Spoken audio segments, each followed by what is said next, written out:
가운데 설 명절 잘 보내고 계시죠? 가족과의 만남이 즐겁고 행복할 수 있기를 주님의 이름으로 축원합니다.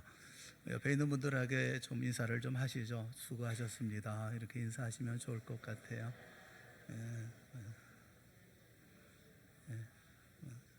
당신이 수고한 게 뭐 있다고 그래. 그래서 내가 다 수고했지. 그 만남이 항상 즐겁고 행복하고 또 가슴이 뛰고 설레면 참 좋겠습니다. 오랜만에 만나는 만남이라 다 즐거운 만남이면 참 좋겠는데, 그런데 어떤 경우 만남이 자존심이 상하는 이런 불편한 만남일 수도 있지요. 또 비교가 되고 또 이런저런 이야기가 상처가 되는 그런 경우도 없지 않습니다. 그런 경우였다고 한다면 오늘 말씀에 귀를 기울여서 함께 말씀을 보았으면 좋겠습니다. 이 자존심이라고 하는 것, 이 자존심이라고 하는 것을 국어사전에 보면 남에게 굽히지 않고 스스로의 가치나 품위를 지키려는 마음, 이렇게 정의하고 있습니다. 그러니까 남에게 굽히지 않고 스스로의 가치, 스스로의 품위를 지키려고 하는 가치와 품위를 지키려는 마음, 그게 자존심이다, 이렇게 설명을 해요. 이걸 좀 더 구체적으로 직선적으로 설명을 하신 분이 계십니다. 문학가 가운데 이은상 씨는 이 자존심에 대해서 자존심이란 결코 배타가 아니다, 또 교만도 아니다, 다만 자기 확립이다, 자기 강조다. 자존심이 없는 곳에 얄미운 아첨이 있다, 더러운 굴복이 있다, 넋 빠진 우상숭배가 있다. 위대한 개인, 위대한 민족이 필경 다른 것이 아니다, 오직 이 자존심 하나로 결정되는 것이다, 그렇게 설명을 했어요. 그러니까 위대한 개인, 위대한 민족, 그것은 자존심 하나로 결정된다라는 것이죠. 그러고 보면 우리 예수 믿는 사람들에게 반드시 있어야 될 것은 그 자존심이겠다는 생각을 해요. 하나님의 자녀로서 스스로의 가치, 스스로의 품위를 지켜 나가려고 하는 그런 자존심, 이 자존심이 우리에게 있어야 되지 않겠습니까? 우리는 우리의 자존심, 어떤 것을 자존심으로 삼고 있나요? 교회 안에서는 하나님의 아들, 딸로 자처하면서 세상에 나가면 비굴해지고, 그리고 굴욕적인 두려움에 또 무릎을 꿇는 그런 이가 그리스도인들 가운데 있다고 하는 것은 참 안타까운 일이 아닐 수가 없습니다. 세상이 비록 힘들고 어려울 때일수록 그리스도인으로서의 자존심, 이것을 회복해서 든든히 세워나가야 될 때라고 생각을 합니다. 오늘 어느 성경학자는 오늘 우리가 보고 있는 이 말씀, 사도행전 26장 29절에 있는 이 말씀이 바울의 생애 가운데 가장 위대한 장면이다, 그렇게 말하는 분이 계셔요. 바울의 인생이 있지만 바울의 인생 가운데 가장 위대한 장면은 바로 이 장면이다, 그렇게 말씀을 해요. 29절에 있는 말씀을 다시 한번 우리 자존심이라는 관점에서 29절 말씀 한번 다시 읽어봤으면 좋겠습니다. 다 같이 봅시다. 시작. 바울이 이르되 말이 적으나 많으나 당신뿐만 아니라 오늘 내 말을 듣는 모든 사람도 다 이렇게 결박된 것 외에는 나와 같이 되기를 하나님께 원하나이다. 여기 왕과 총독, 그 많은 고관들 앞에서 비록 죄수의 몸으로 사슬에 묶여 있었지만 아그리빠 왕에게 응수한 이 바울의 한마디는 그리스도인의 자존심을 완벽하게 그리고 아주 잘 보여주는 그런 말이었다는 것이죠. 오늘 본문의 이 상황을 먼저 설명을 해드려야 될 것 같아요. 바울은 아무런 혐의도 없이 2년 동안을 그 가이사랴에 있는 로마 총독의 감옥에 갇혀 있었습니다. 무슨 수를 쓰더라도 이 바울을 죽이려고 백방으로 힘쓰는 당시 유대 지도자들로 인해서 유대인 지역의 행정을 담당하고 있었던 총독 베스토는 진퇴양난에 빠져 있었죠. 바울을 그냥 석방하자니 유대인의 감정을 건드리는 꼴이 될 것이고, 또 그대로 가둬두자니 사실 바울에게서 별다른 혐의를 발견할 수 없기 때문에 그렇습니다.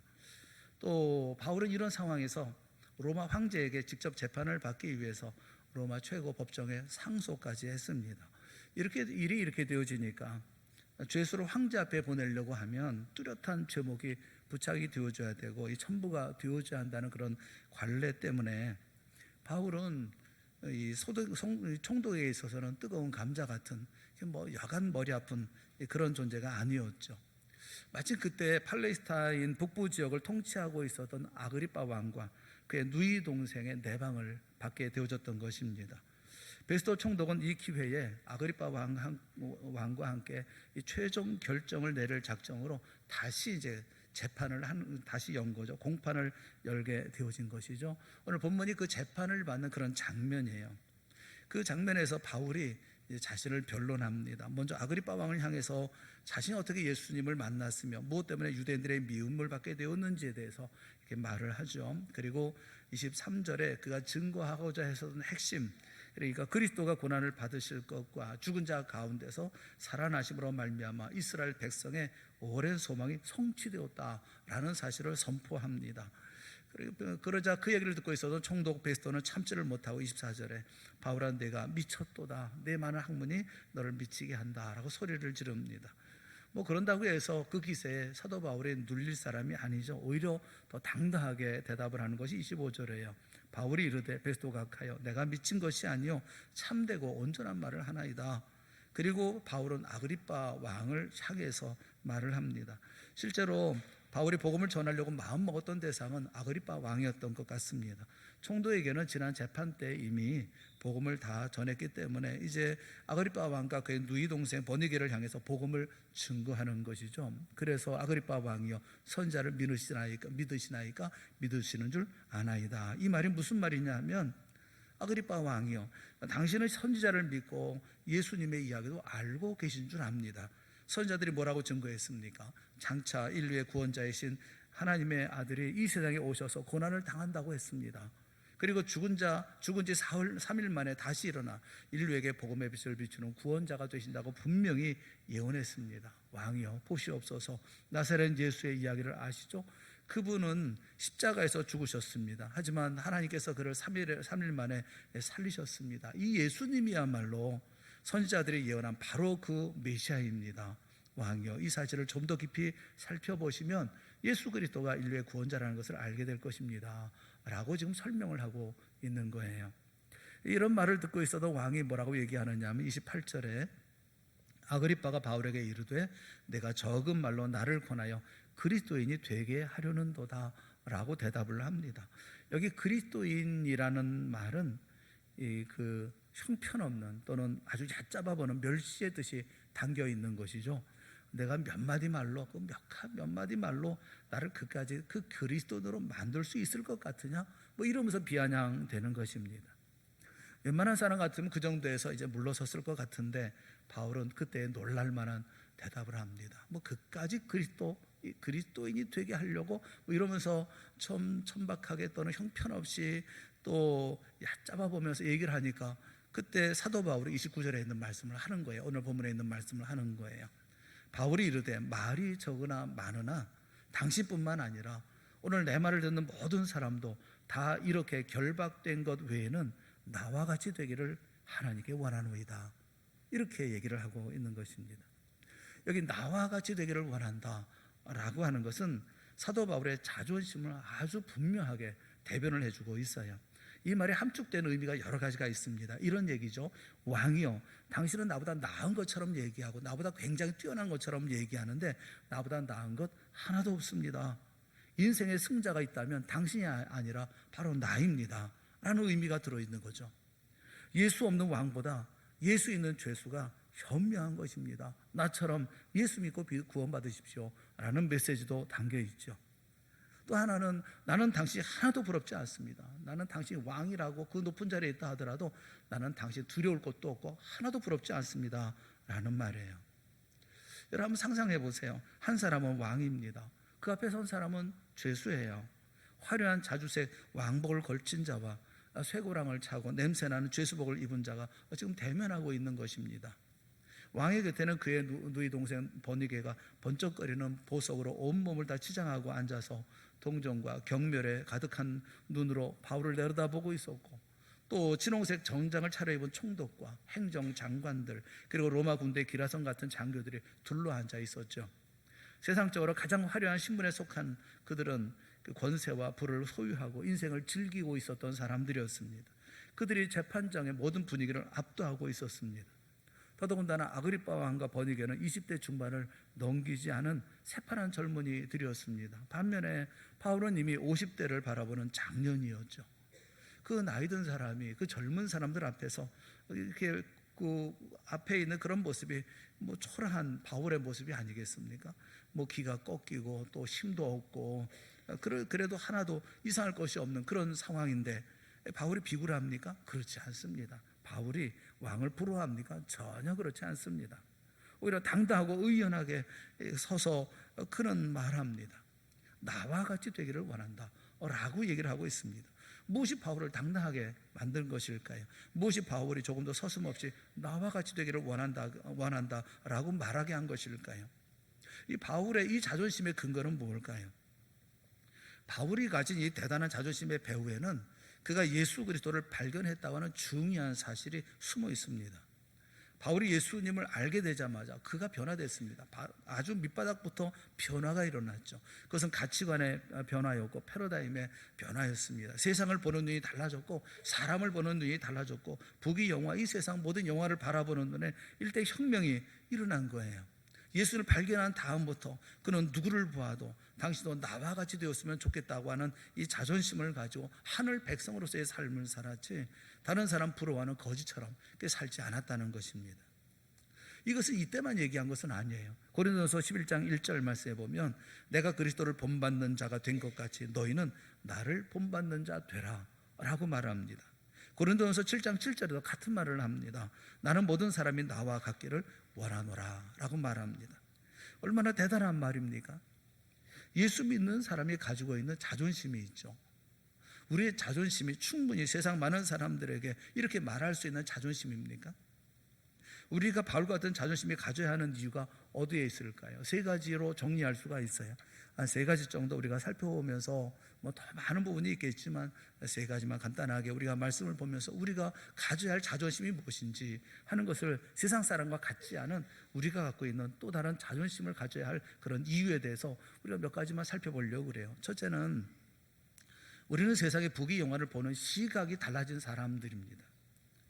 그래서 우리는 우리의 자존심을 갖습니다. 빌립보서 3장 8절에 있는 말씀을 우리 한번 같이 보시죠. 빌립보서 3장 8절 다 같이 보겠습니다. 시작. 또한 모든 것을 해로 여김은 내 주 그리스도 예수를 아는 지식이 가장 고상하기 때문이라. 내가 그를 위하여 모든 것을 잃어버리고 배설물로 여김은 그리스도를 얻고. 이런 말씀이에요. 나는 주님 예수 그리스도 예수를 알게 된 것이 너무나 귀하고 너무나 존귀해서 이와 비교하면 다른 모든 것은 다 무가치할 뿐입니다. 내게는 예수 그리스도 외에는 다 쓰레기처럼 여겨졌고 그래서 모두 모든 것을 다 버렸습니다 라는 말이에요. 사랑하는 여러분, 예수를 믿으면 세상을 보는 눈이 달라지게 마련입니다. 디모데후서 6장 8절 9절에 보면 우리가 세상에 아무것도 가지고 온 것이 없음에 또한 아무것도 가지고 가지 못하리니 우리가 먹을 것과 입을 것이 있은즉 족한 줄로 알 것이니라. 이게 바울이 가지고 있는 시각이에요. 하루하루 하나님의 은혜로 살아가는 사람이 이 부귀 영화 세상의 모든 이런 높은 자리 이거 다 연연하지 않고 그거 별거 아니다는 거예요. 세상에 아무것도 가지고 온 것이 없으며 또한 아무것도 가져가지 못하는, 그래서 먹을 것 입을 것이 있으면 족한 줄로 나는 안다 라는 것 아닙니까? 예전에 성철이라고 불렸던 분이 계셨죠. 평생 진리를 추구하던 구도자였습니다. 하지만 귀를 잘못 들어선 구도자였습니다. 그는 초등학생의 교과서를 비롯해서 몇 트럭분의 책을 날라다가 읽고 또 깊은 산골에 있는 절간에서 세상과 40-50년을 단절하고 벽을 쳐다보면서 돌을 닦았어요. 그래서 그가 터득한 것이 무엇입니까? 산은 산이고 물은 물이로다라는 것이었어요. 인생은 그저 인생일 뿐 그 이상도 아무것도 아니다라는 것이었습니다. 그런 자각이었죠. 그런데 그런 깨달음은 반드시 돌을 닦아야만 몇십 년 동안 벽을 마주하고 앉아서 터득할 수 있는 것은 아니에요. 프랑스 혁명이 일어났을 때 당시 황제였던 루이 16세는 하루아침에 감옥에 갇혀 죽을 날을 기다리는 신세가 되어져 버리고 말았습니다. 언제 불려나가서 단두대로 끌려나가 죽임을 당하게 될지 알 수 없는 불안한 나날을 보내면서 그는 그 감옥 벽에다가 손톱이 뭉개지도록 글을 썼어요. 그 글은 이런 글입니다. 인생은 아무것도 아니다. 인생은 아무것도 아니다. 하나님을 모르는 사람도 깨어있는 사람은 인생이 아무것도 아니라는 사실을 압니다. 부귀영화도 한낱 헛개비와 같다는 것을 압니다. 그 사실을 알면서도 문제는 사람들은 너나 없이 부귀영화를 쫓는다는 거예요. 사람들에게 가장 가치고 영원한 것을 볼 줄 아는 그런 눈이 없습니다. 그래서 부귀영화가 헛된 줄 알면서도 이것에 매달리고 거기에 목숨을 겁니다. 삶의 허구를 알면서도 속는 사람들이고 속는 줄 알면서도 거기에 몰입하는 것이 그 세상 사람들인 거예요. 여러분, 우리 그런 생각 가끔 하잖아요. 로또가 당첨되면 뭘 할까? 그런 꿈을 가져보잖아요. 로또가 당첨되면 여러분 뭐 하실 거예요? 우리는 그런 생각을 합니다. 로또가 당첨되면 너한테 뭘 사줄 거고, 그 다음에 내가 부자가 되면 내가 이런 일도 하고 저런 일도 하고 뭐 좋은 일도 하고 선행도 베풀고 여러 가지 공약을 내겁니다. 내가 로또만 되면 이렇게 얘기합니다. 그런데 만약 정말로 그런 부를 가지게 되면 그럴 수 있을까요? 로또 같은 횡재를 맞아서가 아니라 근검전략하고 성실하게 일해서 부자가 된다 해도 그럴 수 있을까요? 운 좋게 부모에게 물려받은 재산으로 부자가 된다거나 뭐 어떻게 잘 돼서 주식이라든가 부동산 투자로 부자가 된다면, 정말 그렇게 된다면, 돈이 많아지게 되어진다면, 그런다면 여러분 베푸는 삶을 살 수가 있을까요? 예수 믿는 우리는 주님을 통해서 세상의 부귀영화라는 것이 얼마나 헛된 것인지, 인생이 얼마나 허무한 것인지 분명히 아는 그런 사람들입니다. 검은색이 검다고 하는 것을 쉽게 알려고 하면 그 옆에 흰색을 놓아보면 검은색이 얼마나 검은지를 알 수가 있어요. 하나님은 이 세상이 얼마나 검은가 하는 것을 우리에게 보여주시기 위해서 이사야서 51장 6절을 보면 이렇게 비교해서 말씀하고 계시는 말씀을 볼 수가 있습니다. 이렇게 말씀하고 있어요. 너희는 하늘로 눈을 들며 그 아래 땅을 살피라. 그 아래 땅을 살피라. 그리고 말씀하십니다. 하늘이 연기같이 사라지고 땅이 옷같이 헤어지며 거기 거한 자들이 하루살이같이 죽으려니와. 이게 땅의 일이에요. 이것이 검은색입니다. 그리고 난 다음에 뭐라고 말씀합니까? 나의 구원은 영원히 있고 나의 공의는 폐하여지지 아니하리라. 이건 흰색이죠. 이 둘을 비교하면 알 수 있도록 우리에게 말씀을 보여주시는 거예요. 산은 산이고 물은 물이로다 라로 끝나는 것이 아니라 일시적인 것이 있고 영원한 것이 있다는 것입니다. 마음을 주어야 할 것도 있고 주지 말아야 할 것이 있다는 거예요. 부러워해야 할 것이 있지만 하지 말아야 할 것을 아주 선명하게 우리에게 말씀해 주고 있는 거예요. 그래서 우리는 세상 보는 눈이 세상 사람들과 같지 않습니다. 우리는 세상 사람과 다르게 세상을 바라봅니다. 헛된 것을 손에 쥐고 아웅다웅하지 않습니다. 그래서 예수님을 모른 채 헛된 길에 속아서 처절하게 세월을 보내는 사람들을 보면 상대방의 신분이 어떠하든지 간에 바울처럼 말하게 되는 거예요. 당신도 나처럼 살았으면 좋겠습니다. 당신도 그렇게 거기에 매어가지고 뭐 억울하니 분하니 그래서 사니 안 사니 하지 말고 나처럼 살았으면 좋겠습니다. 그 대단한 거 아닌 것을 가지고 그렇게 살았으면 좋겠습니다. 나처럼 되었으면 좋겠습니다 라고 말할 수가 있는 것이죠. 이게 우리 성도들이 갖고 있는 자존심 아닙니까? 우리는 세상 부귀영화가 아무것도 아니라는 것을 알기 때문에 우리의 가치를 지킵니다. 우리의 품위를 지킬 수가 있는 거예요. 자존심을 지킬 수 있는 거라는 거예요. 위대한 인생을 읽어갈 수 있다는 것입니다. 첫째는 우리 세상의 부귀영화가 중요한 게 아니라 영원한 것이 있다고 하는 것을 아는 사람들이고 이 땅에 있는 것이 아무것도 아니라는 것을 아는 사람들이기 때문에 우리는 우리 자존심을 지켜나갈 수가 있다는 것입니다. 두 번째는 우리는 세상 사람들이 갖지 못한 것을 가진 사람들이기 때문에 그렇습니다. 예수 그리스도 안에서 우리가 세상 사람들이 돈을 쏟아붓는다 할지라도 구할 수 없는 것을 이미 세상에서 우리는 누리고 있습니다. 로마서 14장 17절 말씀에 보면 하나님의 나라는 하고 말씀을 하고 있어요. 로마서 14장 17절 말씀 우리 한번 같이 보겠습니다. 시작. 하나님의 나라는 마시는 것이 아니요 오직 성령 안에 있는 의와 평강과 희락이라. 아멘. 하나님의 나라는 먹는 것과 마시는 게 아니라 성령 안에 있는 의와 평강과 희락이라. 여러분, 먹고 마시는 문제를 놓고 볼 때 왕하고 견줄 만한 사람이 천하에 누가 있겠습니까? 그에 비해서 바울은 떡 한 조각으로 겨우 연명하는 죄수 신세였습니다. 비교가 되지 않는 그런 사이예요. 그런데 하나님은 이 왕이 가질 수 없었던 사도 바울에게 때만 주셨던 귀한 것이 있었어요. 그게 뭐냐면 하나님의 의입니다. 그리고 마음의 평강이에요. 세상 사람들이 모르는 희락입니다. 무엇에도 얽매이지 않는 자유를 주셨어요. 아그리파 왕은 17살에 왕이 되었습니다. 그런데 왕위를 유지하기 위해서 평생 마음을 졸이며 살아가야만 했었습니다. 누군가 자신의 권좌를 넘보는 사람이 있으면 무슨 수를 써서든지 어떤 권모술수를 써서라도 그를 제거해야 마음을 놓을 수가 있었어요. 그에게는 평생 자유가 없었습니다. 거기 무슨 대단한 기쁨이 있었겠습니까? 그의 누이 동생 버니게 역시 마찬가지였습니다. 그녀는 왕의 누이 동생이지만 이미 몇 차례 결혼에 이미 실패하고 돌아와서 오빠에게 얹혀 살고 있는 처지였습니다. 그에게 무슨 평안이 있었겠습니까? 왕비의 옷을 걸치고 지수성찬을 먹는다고 그 마음에 진정한 행복이 있었겠습니까?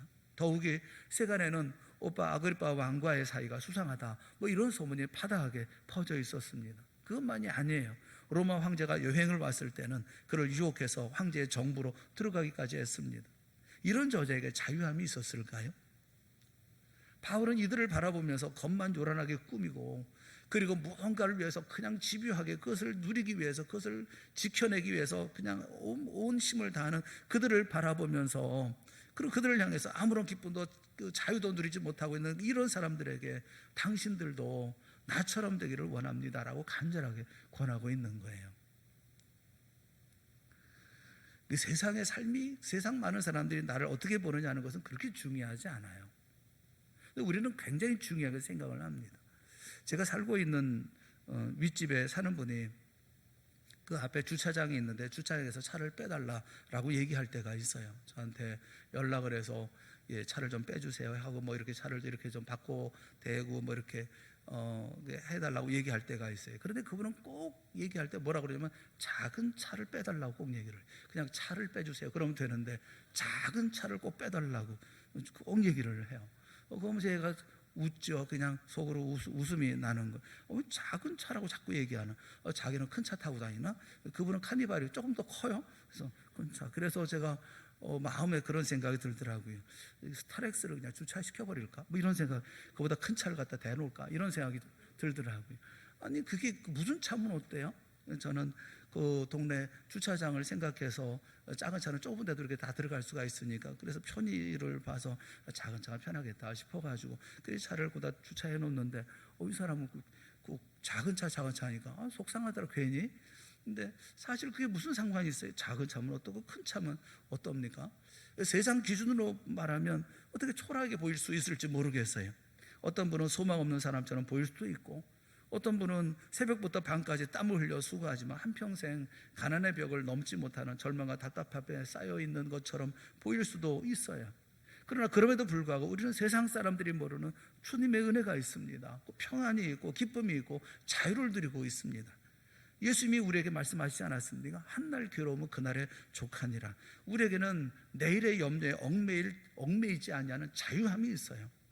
한날 괴로움은 그날에 족한 거예요. 오늘 하루 열심히 사는 거예요. 내일 일은 내일이 염려할 것이요. 그게 주님 말씀하셨잖아요. 오늘은 기적 같은 하나님 주님의 은혜 가운데 감사하며 찬송하며 하루의 삶을 살아갑니다. 내일은 모든 것이 주님의 손안에 있음을 우리는 믿습니다. 그래서 오늘도 내일도 매이지 않는 자유가 있어요. 내일 걱정하고 모레 걱정하고 한 달 후 걱정하고 우리는 그렇게 살지 않습니다.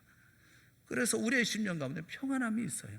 오늘은 오늘 살 수 있는 일용할 힘을 주시고 양식을 주시고, 내일 살아갈 수 있는 일용할 양식을 주시고 힘을 주실 터이니까 그렇게 크게 걱정이 되지는 않아요. 내일은 내일의 삶을 하나님께서 우리에게 허락하시고 또 필요한 사람, 필요한 능력은 필요한 은혜를 베풀어 주실 터이니까 마음의 평안함이 있어요. 아무리 세상 내일 멸망한다 하더라도 우리는 그렇게 마음에 큰 동요나 그렇게 불안한 마음을 갖지 않아요.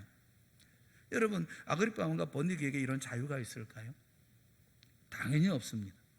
이것이 바울이 긍지를 가지고 그들과 대면할 수 있었던 이유이고, 또 나처럼 되기를 바란다고 담대하게 말할 수 있었던 이유였습니다. 사랑하는 여러분, 남이 가지고 있는 거 자꾸 자기하고 비교해 보려고 하지 말고 내게 있는 것에 집중하는 우리 모두가 되어질 수 있기를 바랍니다. 우리 주님이 이미 내게 주셨던 구원의 의에 집중하십시오. 평강에 집중하십시오. 기쁨에 집중하십시오. 우리 주님의 십자가의 사랑과 은혜의 보호하심과 인도하심의 능력에 집중하십시오. 세상 사람들을 모두 꿈도 꾸지 못할 복된 것을 누리게 하신 우리 주님께 감사하고 찬송하는 우리 모두가 되어질 수 있기를 주님의 이름으로 축원합니다. 우리는 세상 사람들이 맛도 보지 못한 놀라운 하나님의 평강이 있고 기쁨이 있고 자유를 누리는 사람들 아닙니까? 우리가 무슨 물질의 노예가 되어져 있습니까? 세상의 조직의 노예가 되어져 있습니까? 우리는 당연히 주님 앞에서 주님을 바라보고 주님을 섬기며 주님 앞에서 맡겨진 일에 최선을 다하고 충성을 다하는 우리가 아닙니까? 당연히 굽힘이 없는 스스로의 가치와 품위를 지켜나갈 수가 있지요. 그리스도인의 자존심을 지키는 우리 모두가 될 수 있기를 바랍니다. 세상 많은 사람이 갖지 못한 것을 가지고 있는 내가 세상 사람들을 부러워하고 그 앞에 절절매고 그 앞에 무릎 꿇고 하면 되겠어요? 세 번째는 우리 예수 믿는 사람이 자존심을 가질 수 있는 것은 내세에서 영원히 누릴 영생을 소유하고 있기 때문에 우리는 그것으로 자존심을 충분히 삼을 수가 있어요. 요한복음 11장 25절 26절에 보면 예수님께서 이렇게 말씀하셔요. 나는 부활이요 생명이니 나를 믿는 자는 죽어도 살겠고 무릇 살아서 나를 믿는 자는 영원히 죽지 아니하리니 이것을 내가 믿느냐라고 말씀하실 때 주여 그러하외다 주는 그리스도시요 세상에 오시는 하나님의 아들이신 줄을 내가 믿나이다. 우리는 모두가 다 고백합니다. 우리는 이런 믿음의 고백을 가지고 있어요. 이런 고백과 함께 우리는 영생을 선물로 받은 사람들입니다. 영생에 대해서 예수님께서 어떻게 말씀하십니까? 마태복음 16장 26절에 보면 사람이 만일 온 천하를 얻고도 제 목숨을 잃으면 무엇이 유익하리요? 사람이 무엇을 주고 제 목숨과 바꾸겠느냐 말씀하고 있어요. 왕이 되어서 한평생 희희낙낙 잘 살았다고 할지라도 영원한 생명 잃어버렸다고 한다면 무슨 소용이 있느냐라는 반문이시고, 세상의 모든 것을 잃어버린다 할지라도 이 영생만 소유하고 있다고 한다면 마치 거지 나사로와 같은 인생을 산다 할지라도 후회할 일이 없다는 그런 말씀 아닙니까? 영생은 너무나 소중한 것이라서 세상의 다른 모든 것을 다 포기할지라도 이것은 놓치지 말아야 하는 것이 아니겠어요? 마태복음 13장 44절에 예수님께서 그런 말씀하셨죠. 천국은 마치 밭에 감추인 보화와 같으니 사람이 이를 발견한 후 숨겨두고 기뻐하며 돌아가서 자기의 소유를 다 팔아 그 밭을 사느니라 라고 말씀하고 있어요. 영생을 소유하지 못했다고 한다면 아그리빠 왕처럼 화려한 인생을 살았다 하더라도 영원토록 후회하는 패배자가 되어진다는 거예요. 여러분, 무슨 일이든지 끝이 중요하지 않습니까? 영생의 문제에 있어서는 더욱 그렇습니다. 영생을 얻었느냐 얻지 못했느냐에 따라서 한 인간이 잘 살았느냐 잘못 살았느냐 하는 인생의 모든 것들이 결정되지 않습니까? 한 번 태어난 인생은 언젠가는 죽게 되어져 있습니다. 여기는 단 한 명의 예외도 없어요. 그래서 인생의 끝이 좋으려면 영원히 누릴 영광으로 이어져야 하고, 그렇게 되기 위해서는 끝을 좌지우지하는 권세를 가진 예수 그리스도를 우리 안에 모시고 살아가는 삶이 필요하잖아요. 예수님은 자신을 일컬어서 계시록 22장 13절에 보면 나는 알파와 오메가요 처음과 나중이요 시작과 마침이라고 말씀하셨어요. 예수를 붙들고 영생을 소유한 자는 끝을 바로 붙잡은 사람이죠. 인생의 성패는 이 땅에서 얼마나 잘 먹고 오래 사느냐에 결정되지 않습니다. 내세에서 영원히 살 수 있느냐 없느냐에 달려있는 거예요. 마지막 그 순간에 우리 영생을 얻었느냐 아니면 그렇지 않느냐, 이게 중요한 거예요. 한국인의 수명이 많이 길어졌다고 그래요. 남자는 79.7세로 늘어났다고 그럽니다. 여자는 85.7세라고 그래요. 그래서 남편이 그 부인보다 나이가 5살 이상이 되어지면 남편이 세상을 뜬 뒤에 여자는 혼자서 10년을 더 살아야 된다, 뭐 이런 계산이나 참 안 됐다 싶은데 잘 됐다 생각하는 분들도 계실 거라고 생각을 합니다만, 하여튼 그 남자하고 여성의 그 연령을 보면 거의 한 80세는 넉넉히 이제 평균 수명이 그렇다라는 것입니다. 예전에 보면 평균 수명이 41세, 조선 왕들의 나이의 평균이 47세였다고 하지 않습니까? 뭐 그러면 그 평민들의 나이는 더 적었겠죠. 41세에 비하면 그 얼마나 감사한 일이겠어요. 그런데 솔직히 얘기해서 뭐 41세에 죽으나 80세에 죽으나 무슨 차이가 있습니까? 준비 땅 하는 그런 소리가 나자마자 달리는 경주하는 그런 인생에서 경주마처럼 눈이 가려진 채 뭐 헉헉거리면서 달리다가 목적지에 도착했을 때 끝나버리는 인생이라면 그게 몇 년이 되었던 너무 허망하지 않습니까? 40년을 달렸던 80년을 달렸던 그 끝은 똑같은 거 아닙니까? 결국 어떤 사람이 복이 있느냐 없느냐 하는 것은 마지막에 영생을 붙들었느냐 아니면 영원한 죽음을 붙들었느냐 이 하는 것으로 판가름이 나는 것 아니겠어요? 아그리파 왕은 이 땅에서 잘 살기 위해서 애쓰고 노력했지요. 많은 정적들을 죽이고 많은 정적들을 몰아내고 그리고 왕의 자리를 지켜나갔지만, 그러나 그가 마지막에 그가 얻을 수 있는 것은 무엇이겠어요? 솔로몬의 얘기처럼 헛되며 헛되니 모든 것이 헛되도다라는 말밖에 할 수 있는 것이 무엇이 있겠어요? 왕만 아니죠. 그 자리에 바울의 말을 듣고 있었던 많은 사람들도 같은 처지가 아닙니까? 세상에서 잠시 죄수로 살다가 내세에서 영원히 하나님의 아들로 사는 것은 세상에서 잠시 왕으로 살다가 내세에서 영원히 죄수로 사는 것과는 비교할 수가 없죠. 바울은 자신의 결박당한 것 외에는 그들 모두가 자신과 같이 되기를 원하는 이유가 거기에 있는 거예요. 여러분들도 내가 결박당해서 지금 보여지는 이런 모습이지만 이런 것 외에는 다 나와 같이 되기를 원합니다 라고 얘기하는 이유가 있는 거예요. 사랑하는 성도 여러분, 우리에게 바울과 같은 자신감이 가득한 이런 거룩한 자존심이 여러분에게 있습니까? 여러분은 아그리파 왕과 버니게를 부러워하십니까? 만약 그렇다면 그것은 예수 그리스도를 모신 여러분 자신에 대한 모독일 뿐인 거예요. 쇠사슬을 차고 외래 복음을 전하는 사도 바울이 초라하게 보이고 그리고 왕이 부럽게 보인다고 한다면 우리는 뭔가 신앙생활을 잘못하고 있는 것입니다. 성령께서 이 시간 우리 모두에게 임하셔서 우리를 치료해 주시기를 바랍니다. 세상 사람들이 모르는 하나님의 구원의 의와 주님이 주시는 평강과 영원한 생명의 기쁨과 자유를 그런 누리는 이런 사람들이 되어질 수 있기를 주님의 이름으로 축원합니다. 나와 만나는 모든 사람들에게 나처럼 되기를 바란다 라고 증거하던 바울의 자존심이 회복되어지는 우리 모두가 되어질 수 있기를 주님의 이름으로 축원합니다. 우리는 부귀 영화보다도 영혼을 바라보는 시각을 가지고 삶을 살아가는 사람들입니다. 그리고 의와 평강과 그리고 희락을 이미 주님으로부터 누리고 삶을 살아가는 사람들입니다. 영생을 소유한 사람들입니다. 소망을 가진 사람들입니다. 이 땅의 삶을 어떻게 살았던 마지막 순간 우리에게 어떤 세상이 있고 우리를 영접할 주님께서 어떻게 나를 맞아주실 것인지에 대해서 고대하고 기대하는 사람들입니다. 그런 우리가 이 땅에서 자존심 구겨가면서 삶을 살아야 되겠습니까?